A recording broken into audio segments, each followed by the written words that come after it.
cerita singkat yang sudah mungkin sering Bapak dengarkan, dan saya baca di beberapa kitab tentang biografi mazhab.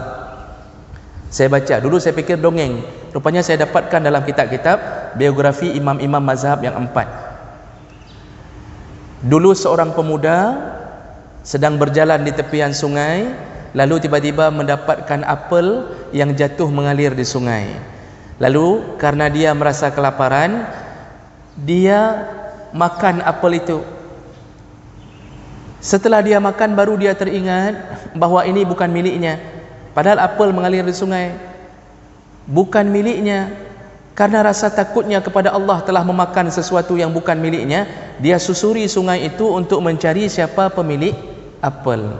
Akhirnya bertemulah dengan kebun apel.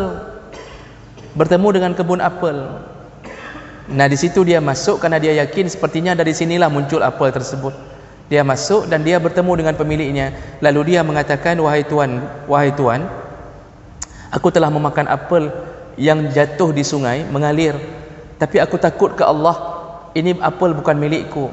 Aku yakin ini milikmu, karena ini di sini kebun apel hanya milikmu. Maka aku mohon, izinkanlah aku, halalkanlah apel itu untuk aku makan.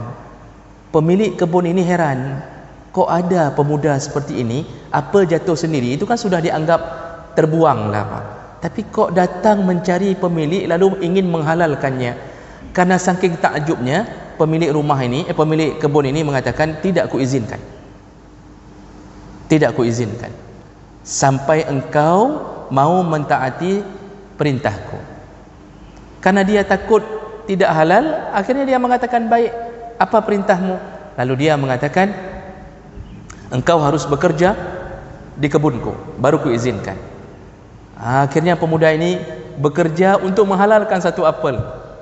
Setelah sekian bulan bekerja, dilihat jujur sekali, tuan pemilik apel ini mengatakan kembali, pemuda ini meminta izin kembali, tuan, aku telah bekerja beberapa bulan, izinkanlah apel yang kumakan dulu. Apa kata tuan? Tidak aku izinkan, ada perintah lain. Apa katanya? Engkau harus mau menikah dengan anakku. Anakku buta, tuli dan bisu.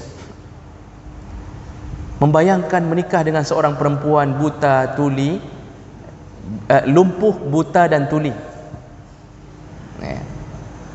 Lalu kemudian dia membayangkan itu, rasanya berat sekali. Cuma karena ingin menghalalkan apel, dia katakan baiklah. Akhirnya dinikahkan. Kan kalau nikah nggak perlu bertemu dengan dara barunya, hanya wali dan linto. Setelah itu malam pertama ketika dia diizinkan masuk ke kamar perempuan ini, ternyata yang dia temukan adalah perempuan yang paling cantik.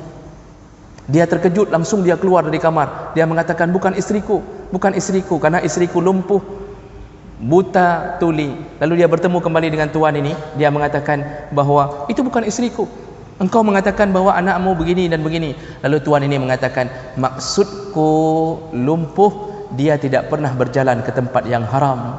Maksudku buta, dia tidak pernah melihat yang haram. Maksudku tuli, dia tidak pernah mendengar yang haram. Itulah anakku, kuizinkan engkau menikah dengan anakku. Nah, siapakah pemuda ini Bapak? Ternyata dalam kitab disebutkan pemuda ini bernama Sabit. Siapakah Sabit? Sabit kemudian menikah dengan gadis ini dan mempunyai anak bernama Nu'man, dikenal dengan Nu'man bin Sabit. Siapakah Nu'man bin Sabit? Abu Hanifah, Imam Hanafi. Imam Hanafi, orang yang paling hebat di zamannya, ya, termasuk ahli fikih nomor 1 di zamannya. Hasil daripada kejujuran ayahnya, tidak pernah memberi makan harta yang haram. Makanya kalau mau anak kita berhasil, jangan kasih uang haram kalau mau anak kita alim.